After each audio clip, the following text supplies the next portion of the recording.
નમસ્કાર, સીએનબીસી બજાર પર આપનું સ્વાગત છે. આપ જોઈ રહ્યા છો પ્રોપર્ટી ગુરુ અને હું છું ઝરણા અલકંટી. તો પ્રોપર્ટી ગુરુના આ એપિસોડની અંદર આપણે ખાસ વાત કરવાના છે મુંબઈ અને મહારાષ્ટ્રના રિયલ એસ્ટેટને લઈને. મુંબઈના જે જાણીતા બિલ્ડર્સ આ દેશભરમાં જે એક્ટિવ છે અજમેરા રિયલ્ટીની સાથે આપણે અહીં આગળથી ખાસ વાત કરવાના છે. કઈ રીતનો રિયલ એસ્ટેટનો ટ્રેન્ડ અત્યારે તેઓ જોઈ રહ્યા છે અંગે આપણે વધુ ચર્ચા કરીશું. આપણી સાથે આ ચર્ચાની અંદર જોડાયા છે અજમેરા રિયલ્ટી એન્ડ ઇન્ફ્રાના CFO નીતિન બાવીસી. નીતિન સર, સ્વાગત છે આપનું સીએનબીસી બજાર પર. આપ સમય ફાળવી અમારી સાથે આ શો ઉપર જોડાયા. તો આજે આપણે ખાસ રિયલ એસ્ટેટને લગતી ચર્ચા કરવી છે આ પ્રોપર્ટી ગુરુ શોની અંદર. તો હાલમાં આપણે જે રીતની સ્થિતિ અહીં આગળથી જોઈ રહ્યા છે, આપણે જોઈ રહ્યા છે કે ઇન્ડિયાની ગ્રોથ સ્ટોરી ખાસી ઝડપથી આગળ વધી રહી છે. ઇક્વિટીની વાત કરીએ, ગોલ્ડની વાત કરીએ, નવા હાઈસ બધે બની રહ્યા છે. તો રિયલ એસ્ટેટ પણ પાછળ તો નથી જ. પ્રોપર્ટીના સેલ્સના ફિગર્સ પણ એ સૂચવી રહ્યા છે કે જે રિયલ્ટીનું બૂસ્ટ છે એ પણ આગળ વધી રહ્યું છે. તો તમે કઈ રીતે જોઈ રહ્યા છો રિયલ એસ્ટેટ સેક્ટરના પરફોર્મન્સને? આપનો કયો રીતનો દ્રષ્ટિકોણ છે? શ્યોર. ઇનફેક્ટ રિયલ એસ્ટેટનું જે અત્યારના સિગ્નિફિકન્સ ડેવલપ થયું છે પોસ્ટ કોવિડ, એ ઘણું રિમાર્કેબલ છે. અને ત્યાર પછી જે માર્કેટની અપસાઇકલ સેટ થઈ છે, નંબર્સ સૂચવી રહ્યા છે કે કે એવરી ડેવલપર અને ઇન્ક્લુડિંગ અમારા પોતાના સેલ્સ, જે ઓલમોસ્ટ પ્રી કોવિડ 300-350ની રેન્જમાં હતા પ્રી સેલ્સના નંબર, તો લાસ્ટ યર FY24માં અમે 1000 કરોડનું સેલ્સ અચીવ કર્યું છે. તો ઓલમોસ્ટ 3x નો ગ્રોથ પ્રી સેલ્સમાં આવી ગયો છે. પ્લસ આ વર્ષના ગાઈડન્સમાં અમે જે 1350 કરોડનું ગાઈડન્સ આપ્યું છે, તો એ સૂચવી રહ્યા છે કે the cycle is quite promising and and user driven છે. ઇન્ડિયાની પોઝિશનની વાત કરીએ વર્સિસ ગ્લોબલ, જે ગ્લોબલમાં ચેલેન્જીસ છે ગ્લોબલ ઇકોનોમીઝમાં, એ કન્સિડર કરતા ઇન્ડિયાની ઇકોનોમી મચ બેટર પ્લેસ છે, ગ્રોઈંગ એટ અ ફાસ્ટર પેસ છે. જે આરબીઆઈના ફોરકાસ્ટ છે કે જીડીપી અરાઉન્ડ 6.5% to 7%ની ફોરકાસ્ટ આપે છે. ઇન્ફ્લેશન થોડું હજી બી વરીસમ ફેક્ટર છે, પણ એ બી કંટ્રોલમાં આવતું દેખાય છે. સો ઓવરઓલ લાગે છે કે economy is definitely on a better place. Domestic liquidity quite strong છે. ડોમેસ્ટિક લિક્વિડિટી જે ફાઇનાન્શિયલાઇઝેશનમાં ચેનલાઇઝ થઈ રહી છે, એ ડેફિનેટલી એક વેરી હેલ્પફુલ અને વેલકમ ફીચર છે. અને એમાં રિયલ એસ્ટેટ બી એક સારો ઇન્વેસ્ટમેન્ટ ક્લાસ તરીકે સ્ટેન્ડ આઉટ થઈ રહ્યું છે. જે રીતે લાસ્ટ એક્સેશનમાં બી રિયલ એસ્ટેટ એક ઇક્વલ ફૂટિંગ દેવામાં આવ્યું છે. તો એ બધા ફેક્ટર્સને કન્સિડર કરતા રિયલ એસ્ટેટ ડેફિનેટલી એક એક્સેપ્ટેબલ એસેટ ક્લાસ તરીકે ઇમર્જ થઈ રહ્યો છે. ઓકે, તો રિયલ એસ્ટેટ જે છે એક સારો એસેટ ક્લાસ બની રહ્યો છે. રોકાણ અહીં આગળથી વધતા દેખાઈ રહ્યા છે. નીતિનજી, જે રીતે આપણે અહીં આગળથી લિક્વિડિટીની ખાસ વાત કરી કે લિક્વિડિટી સારી આવી રહી છે, અને હવે આપણે જોયું કે યુએસએ પણ એક 50 બેસિસ પોઈન્ટથી રેટ કટની શરૂઆત કરી. ઇન્ડિયામાં પણ હવે રેટ કટ થવાની સંભાવના આપણે આગળ પણ જોઈ રહ્યા છે. તો આનું પણ એક બૂસ્ટ રિયલ એસ્ટેટને પણ મળશે, કારણ કે આનાથી પણ લિક્વિડિટી વધતી હોય છે. અને ખાસ કરીને જે હોમ બાયર્સ છે, જે લોન લઈને હોમ લેતા હોય છે, તો એમને પણ એક આ પોઝિટિવ ઇમ્પેક્ટ હોય છે. તો આની પોઝિટિવ ઇમ્પેક્ટ આપણને આવનારા સમયમાં રિયલ એસ્ટેટ પર દેખાઈ શકે? ડેફિનેટલી એક ફેડનું 50 પૈસાનું જે રિડક્શન અને પ્લસ બીજા 50 પૈસાનું ઇન્ડિકેશન છે, સો એ બહુ હેલ્પફુલ છે. બીકોઝ ધ ગ્લોબલ લિક્વિડિટી બી ઇન્ફ્લોઝ ક્વાઇટ સ્ટ્રોંગ થાય છે. અને ડેફિનેટલી આપણા ડોમેસ્ટિક રેગ્યુલેટર્સ આરબીઆઈ એને ડેફિનેટલી એક્સપેક્ટેડ છે કે એ ફોલો કરશે. એટલે અમારું એક્સપેક્ટેશન છે કે સમવેર ડિસેમ્બર ક્વાર્ટર સુધીમાં એક રેટ રિવર્સલ સાયકલ સેટ થવી જોઈએ. અને ત્યાંથી બાયર્સના માટે એક બેટર વિઝિબિલિટી ઇમર્જ થશે કે મોર્ગેજ રેટ ક્વાઇટ સ્ટેબલ રહ્યા છે. બીકોઝ કે રેપો રેટ અત્યારના ઘણા વખતથી સ્ટેબલ છે, એ હવે રિવર્સલ મોડમાં આવશે. અને જ્યાંથી અફોર્ડેબિલિટી પોઈન્ટ ઓફ વ્યૂ બાયર્સને ઘણું જ હેલ્પફુલ થશે. કારણ કે અત્યારના જે લિક્વિડિટી પોઝિશન્સ છે, એના બેઝિસ પર એ પોતાનું એક બેટર જજમેન્ટ લઈ શકશે કે હવે આગળથી રેટ રિવર્સલ છે અને જે 2 કે 3 વર્ષ સુધી રેટ રિવર્સલ સાયકલ સ્ટેબલ રહે તો ડેફિનેટલી અફોર્ડેબિલિટી અને ઓફટેક બેટર રહેશે અને રિયલ એસ્ટેટને જરૂરથી હેલ્પ કરશે. ઓકે, તો રેટ કટ સાયકલની આપણે અહીં આગળથી શરૂઆત થતાં જોઈ રહ્યા છે, જેની પણ એક પોઝિટિવ ઇમ્પેક્ટ જરૂરથી આપણને રિયલ એસ્ટેટની ઉપર દેખાવાની છે. ઘર ખરીદાર માટે પણ આ એક હજી વધારે સારી ઓપોર્ચ્યુનિટીઝ લોન લઈને પણ જો તમારે ઘર ખરીદવું હોય તો બનતી દેખાઈ શકે છે. પણ આપણે ચર્ચાની અંદર આગળ વધીએ. નીતિનજી, જે રીતે આપણે વર્ષોથી જે રીતનો ટ્રેન્ડ જોઈએ છે, પણ એઝ અ અજમેર આપ ઘણા વર્ષોથી આપ કાર્યરત છો. જે આપણે પારંપરિક રીતે જોતા આવે છે, આજે આપણે જ્યારે વાત કરી રહ્યા છીએ, આ ચર્ચા આ શ્રાદ્ધના દિવસો ચાલી રહ્યા છે. આ દિવસોમાં થોડો ફૂટફોલ કસ્ટમરનો ઓછો થતો હોય છે કે પછી એમણે પસંદગી ડિસિઝન મેકિંગ પોઈન્ટ પર હોય છતાં પણ તે થોડું ડિલે કરતા હોય છે અને બાઇંગ જે છે એ આપણે નવરાત્રિ અને એ પછી ફેસ્ટિવ સિઝનની અંદર સારું થતું હોય છે. તો મારો સવાલ આપને એ હતો કે આ સમયગાળા દરમિયાન થોડું મોમેન્ટમ જે છે એને બ્રેક લાગતી દેખાય છે કે હવે એવી એ સ્થિતિ એટલી બધી જેવી પહેલાં હતી એવી નથી, અને આગળની ફેસ્ટિવ સિઝન માટે કઈ રીતનો આપનો રોડમેપ છે? ડેફિનેટલી રિયલ એસ્ટેટ એક સેન્ટિમેન્ટલ ડિસિઝન મેકિંગ પ્રોસેસ રહ્યો છે ટ્રેડિશનલી અને હજી બી.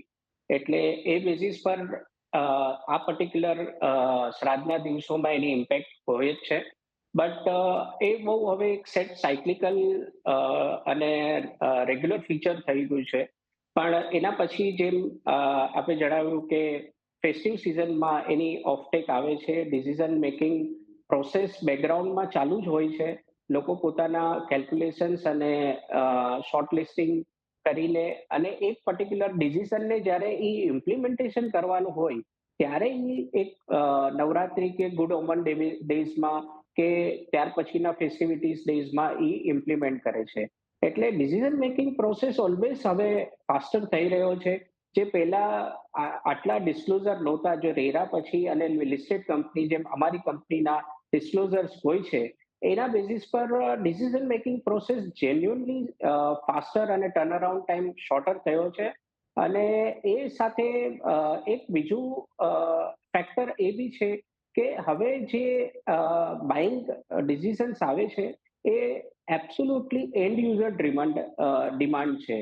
એટલે જે એન્ડ યુઝર છે એને ખબર છે કે પોતાના રિસોર્સિસ અને પોતાને કેટલું લેવરેજ કરવું છે અને એ બેઝિસ પર એ પોતાનું ડિસિઝન ફર્મલી લઈને આગળ વધી શકે છે. ઓકે, તો હવે આપણે જે રીતે જોઈ રહ્યા છે કે જે ઘર ખરીદારો છે એઓ પોતાના ડિસિઝન કઈ રીતે લઈ રહ્યા છે એની પણ આપણે અહીં આગળથી ખાસ વાત કરી છે. પણ નીતિનજી, હવે થોડી વાત આપણે આ કસ્ટમરની ચોઇસ અને જે રીતે સિલેક્શન કરે છે એની વાત આપણે કરીએ. પણ મારે એ પણ જાણવું હતું કે મુંબઈની જો આપણે ખાસ કરીને વાત કરીએ, કયા માઇક્રો માર્કેટ એવા છે જેમાં ઘર ખરીદારોનો સારો રસ છે? વડાલામાં આપ ખાસી એવી આપની પાસે લેન્ડ પાર્સલ પણ છે, આપના ઘણા બધા પ્રોજેક્ટ પણ છે. આ વિસ્તારને તમે ખાસો એવો ડેવલપ આપણે જે રીતની આપની હિસ્ટ્રી જોઈએ તો કર્યો છે. વડાલા માઇક્રો માર્કેટને તમે કઈ રીતે જોઈ રહ્યા છો અને બીજા મુંબઈના કયા માઇક્રો માર્કેટમાં આપ પોટેન્શિયલ જોઈ રહ્યા છો? ડેફિનેટલી વડાલા એક 100 એકર ટાઉનશીપ છે જેને અજમેરાએ ડેવલપ કરીને એક માઇક્રો માર્કેટ ડોમિનન્સ પ્લેયર તરીકે એમાં પોઝિશન મેળવી છે. વડાલાનું એન્ટાયર ડેવલપમેન્ટનું સિગ્નિફિકન્ટ શેર વડાલાના અજમેરા ડેવલપર્સને, અજમેરા રિયલ્ટીને સ્ટે જાય છે. કારણ કે જે બાકીના પ્લેયર્સમાં જેટલું ઓપન સ્પેસ અને લેઆઉટની ફ્રીડમ નથી એ અમારા પર્ટિક્યુલર પ્રોજેક્ટમાં છે. અને એના બેઝિસ પર ક્વાઇટ સિગ્નિફિકન્ટ ડેવલપમેન્ટ આવી શકે છે. ઓલરેડી 100 એકર ટાઉનશીપમાંથી good part of the land already develop થઈ ચૂકી છે. આગળની વાત કરીએ તો about 30 lakh square feet, 3 million square ફીટનું હજી ફર્ધર ડેવલપમેન્ટ છે, જે કોમર્શિયલ અને રેસિડેન્શિયલ બંને સેગમેન્ટમાં છે. Almost 1.8 million square feet commercial અને 1.3 મિલિયન સ્ક્વેર ફીટ રેસિડેન્શિયલમાં ડેવલપમેન્ટ બાકી છે. વડાલાની વાત કરીએ તો લાસ્ટ 20-25 વર્ષમાં વડાલાનું એન્ટાયર ફેસલિફ્ટ થયું છે. મોનોરેલ ઓપરેશનલ છે, 2 મેટ્રો લાઇન આવી રહી છે, અટલ સેતુ ઓપરેશનલ થઈ ગયું છે, three way expressway connectivity છે, BKC connector the commercial office space ને લોકેશનને સારી રીતે કનેક્ટ કરી રહ્યું છે. આ બધી જોગ્રાફી, આ બધી કનેક્ટિવિટી જોઈને જોગ્રાફીમાં ડેફિનેટલી વડાલાનું એક અગ્રેસર મહત્તા રહી છે. અને આગળ ઉપર બી જે રીતે મેટ્રો રેલનું ઓપરેશનલ થવાથી ઓર બી એનું બેટર લોકેશન તરીકે આવી શકે છે. પ્લસ બીકેસી પછી એમએમઆરડીએના ઘણા સ્ટેપ્સ છે જે વડાલા લોકેશનને કોમર્શિયલ ડેવલપમેન્ટ માટે બી બૂસ્ટ કરી રહ્યા છે. સો ડેફિનેટલી બીકેસી પછી એની પ્રોક્સિમિટીમાં વડાલાને કોમર્શિયલ ડેવલપમેન્ટ માટે બી ઘણું જ બેનિફિટ મળી શકે છે. એ અમારો બી એક જજમેન્ટ છે અને એના કારણે જ 1.8 મિલિયન સ્ક્વેર ફીટનું કોમર્શિયલ ડેવલપમેન્ટનું અમારું એલોકેશન વડાલા માટે આપ્યું છે. ઓકે, તો વડાલામાં ઘણું બધું ડેવલપમેન્ટ થયું છે અને હજી આગળ ઘણું બધું ડેવલપમેન્ટ છે. અહીંયા આગળ રેસિડેન્શિયલ હોય, કમર્શિયલ હોય, આ વિસ્તારમાં આપણે સારો એવો વિકાસ જોઈ રહ્યા છે. અહીંયા આગળ સારું એવું એપ્રિશિએશન પણ જેમણે રોકાણ કર્યું છે એમને પણ મળી રહ્યું છે, આગળ રોકાણ કરનારને પણ ચોક્કસપણે મળવાનું છે. નીતિનજી, આપે એક અહીંયા આગળથી મેટ્રોની પણ વાત કરી, પણ મુંબઈની અંદર આના સિવાય પણ ઘણા બધા ઇન્ફ્રાસ્ટ્રક્ચરના પ્રોજેક્ટ થયા છે જેનો પણ ખાસો એવો લાભ મળતો દેખાઈ રહ્યો છે. તો ઇન્ફ્રાસ્ટ્રક્ચર ડેવલપમેન્ટને આપણે રિયલ એસ્ટેટની લઈને જોઈએ, કેટલો સપોર્ટ અહીંયા આગળથી મળી શકે છે, કઈ રીતે તમે જોઈ રહ્યા છો, આને કારણે રિયલ એસ્ટેટનો ગ્રોથ કેટલો વધશે? ડેફિનેટલી ઇનફેક્ટ જે મુંબઈનું એક સિગ્નિફિકન્સ થોડું બીજી બધી જોગ્રાફી પેન ઇન્ડિયા મેટ્રોઝનું કે સાઉથર્ન સિટીઝનું જે ડોમિનન્સ રહ્યું હતું એ કમ્પેરિઝનમાં મુંબઈના જે અત્યારના ઇન્ફ્રાસ્ટ્રક્ચર ડેવલપમેન્ટ ઇનિશિયેટિવ્સ છે એ જોતા લાગે છે કે Mumbai is gaining its sheen back kind of a thing. એના બેઝિસ પર અત્યારના જે રીતે અટલ સેતુ ઓપરેશનલ છે, કોસ્ટલ રોડ ઓપરેશનલ છે, બાકી આગળનો કોસ્ટલ રોડની કનેક્ટિવિટી આવી રહી છે, મેટ્રો રેલ જે પાર્શિયલી અત્યારના ઓપરેશનલ છે, એ જોતા ડેફિનેટલી અત્યારના એ રીતનું ટ્રેક્શન ઇમર્જ થઈ રહ્યું છે કે જે ઇન્ફ્રા ઓરિએન્ટેડ ડેવલપમેન્ટ છે એ લોકેશન્સમાં ઘણા જ નવા પ્રોજેક્ટો લોન્ચ થઈ રહ્યા છે.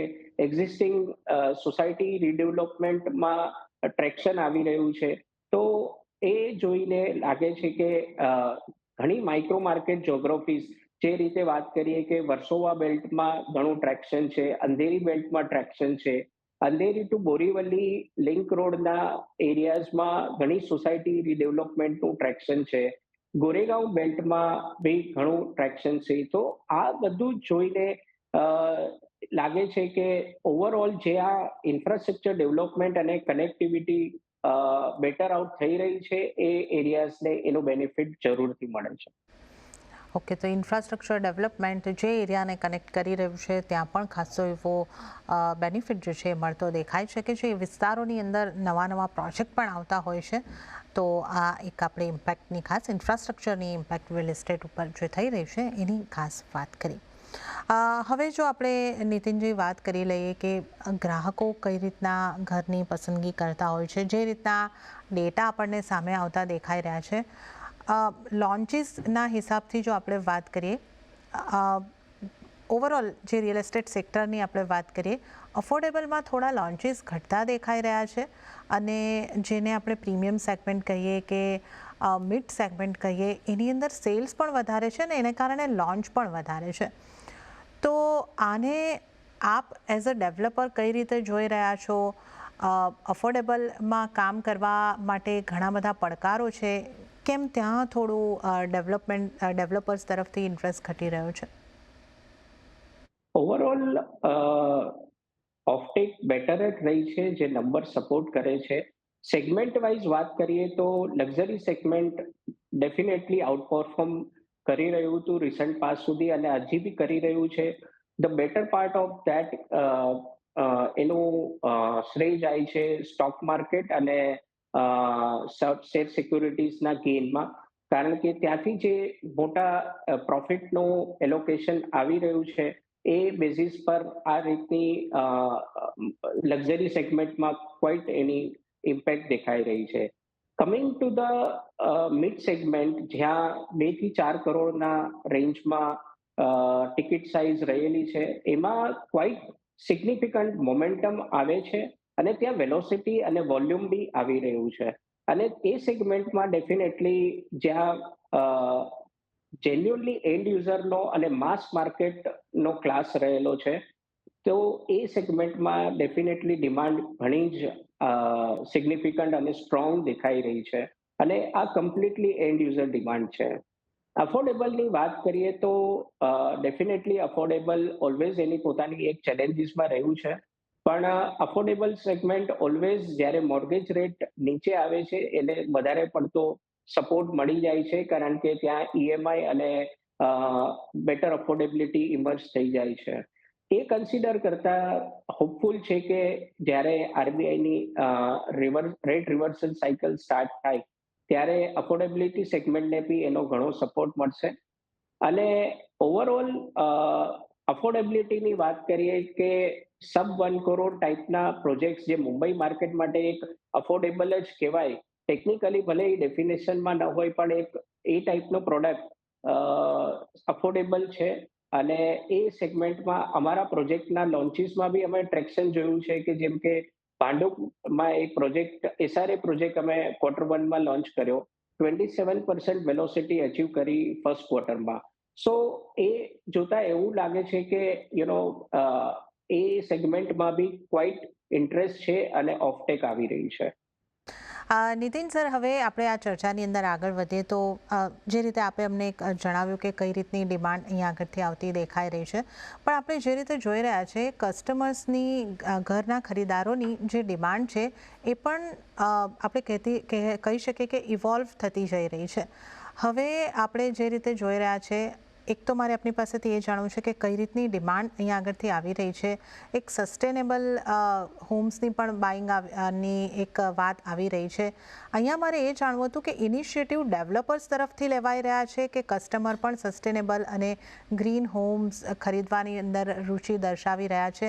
આ ઇવોલ્વ થતી ડિમાન્ડને એઝ અ ડેવલપર આપ કઈ રીતે સમજો છો? તો એક પ્રશ્નમાં ઘણા પ્રશ્ન છે, પણ આપ અમને સમજાવી શકો. ડેફિનેટલી ઇનફેક્ટ પોસ્ટ કોવિડ માર્કેટનો ક્વાઇટ ટ્રેન્ડ ચેન્જ થયો છે, કસ્ટમરના પ્રેફરન્સીસ ચેન્જ થયા છે.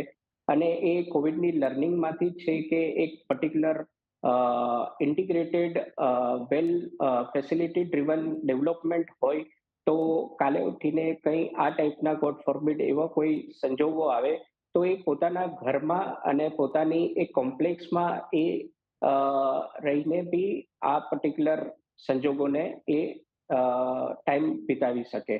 એ જોતા પ્રેફરન્સીસ ડેફિનેટલી ઇન્ટિગ્રેટેડ ડેવલપમેન્ટ અને લાર્જ લેઆઉટ માટે કસ્ટમરનો પ્રેફરન્સ રહેલો છે, જેમાં કોમ્પ્લેક્સમાં જ અને પોતાની સેલ્ફ કન્ટેન્ડ એમ્યુનિટીઝ અને રિક્રિએશનલ એક્ટિવિટીઝ હોય એ તરફ વધારે પડતો પ્રેફરન્સીસ છે.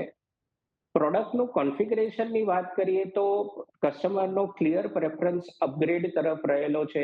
2.5 BHK તરફ વધારે પડતો પ્રેફરન્સીસ રહેલો છે, કારણ કે દરેકને પોતાની એક સ્પેસ જોઈએ છે, વર્ક પ્લેસ જોઈએ છે, સ્ટડી પ્લેસ જોઈએ છે.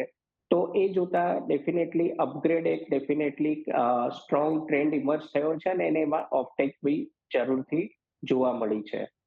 એ જોતા ઓવરઓલ લિસ્ટેડ પ્લેયર્સનું જે ડોમિનન્સ ઇમર્જ થયું છે પોસ્ટ રેરા અને પોસ્ટ કોવિડ, એ બી એક વેરી સ્ટ્રોંગ ફેક્ટર રહેલો છે બાયર્સનો પ્રેફરન્સીસમાં. અપાર્ટ ફ્રોમ કે કન્ફિગરેશન કે એકચ્યુઅલ પ્રોડક્ટ શું છે, પણ ડેવલપર કઈ કેટેગરીના છે, ડેવલપરની ફાઇનાન્શિયલ એબિલિટી શું છે, ડેવલપરની લિસ્ટેડ હોવી એક વધારે પડતું એડિશનલ ફીચર છે, બીકોઝ એના ડિસ્ક્લોઝર્સ અને એના ક્વાર્ટર ઓન ક્વાર્ટર રિઝલ્ટ પરથી એ પોતાનું એક ડિસિઝન મેકિંગ વધારે ઇન્ફોર્મેશન બેઝિસ પર કરી શકે છે. સો આ બધા ફેક્ટર્સને જોતા કસ્ટમર્સના પ્રેફરન્સીસ તો ડેફિનેટલી પ્રોડક્ટ તરફ અને ઓવરઓલ ડેવલપરની સ્ટેન્ડિંગ તરફ ક્લિયર ઇન્ડિકેટ કરી રહ્યા છે. ડેવલપર તરફથી ડેફિનેટલી એક રિસ્પોન્સિવ ફેક્ટર્સ જઈ રહ્યા છે કે જે કસ્ટમર્સને જોઈએ છે એના બેઝિસ પર એની રીડિંગ અને એસેસમેન્ટ કરીને, અને એ સિવાય એક ઇનિશિયેટિવ્સ જે એન્વાયરમેન્ટલ ફ્રેન્ડલી ઇનિશિયેટિવ્સ કે ગ્રીન બિલ્ડિંગ કે ગ્રીન નોર્મ્સના બેઝિસ પર ડેવલપમેન્ટ કરી અને એક એન્વાયરમેન્ટને અને સસ્ટેનેબિલિટી પોઈન્ટ ઓફ વ્યૂથી એક બેટર ડેવલપમેન્ટ કરીએ, એ ડેફિનેટલી એક ટ્રેન્ડ ઇમર્જ થયો છે. અને ગ્લોબલ ફેક્ટર્સને જોતા, જેમ કે ગ્રીન કેપિટલ અને ગ્રીન બોન્ડ્સ બી સપોર્ટ કરે છે કે તમને એ ટાઈપના નોર્મ્સનું ડેવલપમેન્ટ હોય તો તમને એક પર્ટિક્યુલર ફિનાન્શિયલ બેનિફિટ્સ બી અચીવ કરી શકો છો. તો ઓવરઓલ ઇટ ઇઝ બંને તરફથી છે. એક તરફ યુઝર્સ પોતાની માંગણીઓ અને પોતાના વિશલિસ્ટ અને પ્રેફરન્સીસ ક્લિયરલી ઇન્ડિકેટ કરીને ડેવલપરને મોટિવેટ કરે છે એ ટાઈપના ડેવલપમેન્ટમાં આવવા માટે. સાયમલ્ટેનિયસલી એન્વાયરમેન્ટ સેન્સિટિવ રહીને ડેવલપર્સ બી પોતાની ડેવલપમેન્ટને એને વધારે સસ્ટેનેબલ મોડમાં લઈ આવે, એ બંને તરફથી પ્રયાસો થઈ રહ્યા છે. જી નીતિનજી, હવે મારે છેલ્લે આપની પાસેથી એ જાણવું હતું કે જે રીતે આપે જણાવ્યું, અજમેરા રેસિડેન્શિયલ ની અંદર છે, એમાં રીડેવલપમેન્ટમાં પણ છે, નવા પ્રોજેક્ટ પણ કરે છે, કમર્શિયલમાં પણ છે. તો ફ્યુચરનો આપનો પાઇપલાઇનમાં કેટલા પ્રોજેક્ટ, કેવા પ્રોજેક્ટ, કઈ રીતના છે? સો બેઝિકલી જે રીતે અમે ગાઈડન્સ આપ્યું છે, આ વર્ષમાં FY25માં 8 પ્રોજેક્ટ્સ લોન્ચ કરવાના, 1.9 મિલિયન સ્ક્વેર ફીટ અને 4,500 કરોડનું વેચાણનું એસ્ટિમેશન એમાં. તો એમાં એક પ્રોજેક્ટ ઓલરેડી લોન્ચ થઈ ગયો છે, બાંડોદ પ્રોજેક્ટ, જે SRA પ્રોજેક્ટ, અને 27% સેલ્સની વેલોસિટી લોન્ચમાં અચીવ કરી છે. બાકીના 7 પ્રોજેક્ટ છે, એમાંથી એક પ્રોજેક્ટ મુંબઈ, એક પ્રોજેક્ટ બેંગ્લોર લોકેશનમાં છે અને 6 પ્રોજેક્ટ મુંબઈ લોકેશનમાં છે. સો મુંબઈનું ડેફિનેટલી ક્લિયર ડોમિનન્સ રહેલું છે, અને એમાં કમ્પ્લીટલી મિક્સ બેગ છે. જેમ કે SRA પ્રોજેક્ટ છે, માડા રીડેવલપમેન્ટ પ્રોજેક્ટ છે, 3 સોસાયટી રીડેવલપમેન્ટ પ્રોજેક્ટ છે, અને 2 પ્રોજેક્ટ છે જે અમારી પોતાની લેન્ડ બેંક ઉપર છે. એક કાંજોમાર્ટનો ફર્સ્ટ ફેઝ અને એક વડાલાનો નેક્સ્ટ ફેઝ છે. સો ઓવરઓલ 1.7 મિલિયનનું સ્ક્વેર ફીટનું ડેવલપમેન્ટ છે. એ ઉપરાંત અરાઉન્ડ 11 મિલિયન સ્ક્વેર ફીટનું અમારી પોતાની લેન્ડ બેંક છે, એના ઉપર બી ડેવલપમેન્ટ આવી રહ્યું છે, અને એ સિક્વન્શિયલી ફેઝ વાઇઝ ડેવલપમેન્ટ થશે નેક્સ્ટ અબાઉટ 5 to 7 યર્સમાં.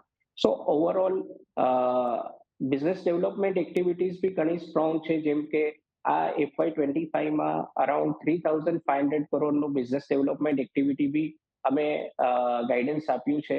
તો જેમ કે પ્રોજેક્ટ્સ નવા લોન્ચ થઈને વેચાણ થાય છે, તો નવા પ્રોજેક્ટ્સનું એડિશન બી પોર્ટફોલિયોમાં જરૂરી છે. તો આ એસેટ લાઇટ મિક્સ અને પોતાની લેન્ડ બેંક પર ડેવલપમેન્ટનું કોમ્બિનેશન લઈને અમે અમારા ગ્રોથ જર્નીને આગળ વધારવાની પ્રયાસોમાં છે. જી નીતિનજી, તો આપના તમામ ફ્યુચરના પ્રોજેક્ટ માટે પણ આપને ઘણી બધી શુભકામનાઓ, અને આપનો ખૂબ ખૂબ આભાર. આપ આજે સમય ફાળવી અમારી સાથે પ્રોપર્ટી ગુરુ શો પર જોડાયા, અજમેરા રિયલ્ટી વિશે, અને સાથે જ આપણે રિયલ એસ્ટેટ અંગે પણ ઓવરઓલ વાત કરી. આપનો ખૂબ ખૂબ આભાર અમારી સાથે આ શો પર જોડાવા બદલ. ત્યારે જ આ સાથે પ્રોપર્ટી ગુરુની આ રજૂઆતમાં હાલ પૂરતું આટલું જ. હાલ મને પણ આપશો રજા, પણ વધુ અપડેટ અને સમાચારો માટે આપ CNBC બજાર જોતા રહો. હાલ મને આપશો રજા. નમસ્કાર.